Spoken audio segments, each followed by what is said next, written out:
Hello, what's up sa inyo mga ka-alright? Samahan ninyo ako gawin natin itong cake para kay Toto Fort. Para sa ating filling ay fudge eat chocolate ng Bakersfield at meron tayong moist chocolate cake na iyan ay 4 layers kapag ka-in-order ninyo dito sa Odi Cakes. At maliban sa fudge eat chocolate, meron pa tayong filling na icing na hinaluan natin ng melted chocolate at all in all ay 8x6 ang ating cake. At syempre wag nating kalilimutang maglagay ng mga dovels para support hindi matumba yung cake natin. At pagkatapos nating mag-frosting ng color white, syempre gamit natin ay classic whip it. Isunod natin na patunga naman ng color sky blue ang ating cake kasi para siyang para siyang dagat mga ka-alright. Pakinisin na natin gamit tayo ng stainless scraper. Ang size pala ng ating cake drum dyan ay size 12. Magtatanong na naman kayo.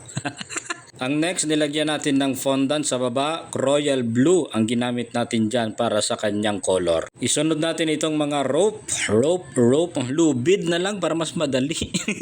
Ahead of time natin ginawa yung mga fondant details. May pa English pa, ahead of time Advance one day At syempre yung mga lubid na yan, ilagay mo nyo sa may parang kalawang.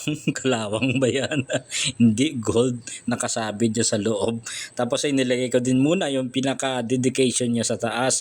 Happy birthday para mas ma-eksakto ko kung saan ko ilalagay yung mga fondant details niya mga ka-alright. Nilagay ko din yung pinaka-salbabida. Kailangan mo ng salbabida kapag ka nag-swimming ka, kapag ka hindi ka marunong maglangoy. Ay, umasa na lang sa salbabida si Iyoy. Ang next natin ay steering wheel, steering manubela para sa barko. Tapos ay brush lang konti kasi yan ay may mga cornstarch yan, mga puti-puti cornstarch yan. Yung steering wheel at yung salbabida dapat ay ahead of time, mas maganda kapag ka one day before ginawa. O bakit dapat one day? Syempre para mas tumigas, pero ayan, naging matigas yung ating lubid kaya merong mangyayaring hindi maganda. Aragay! At ito na siya mga ka-alright.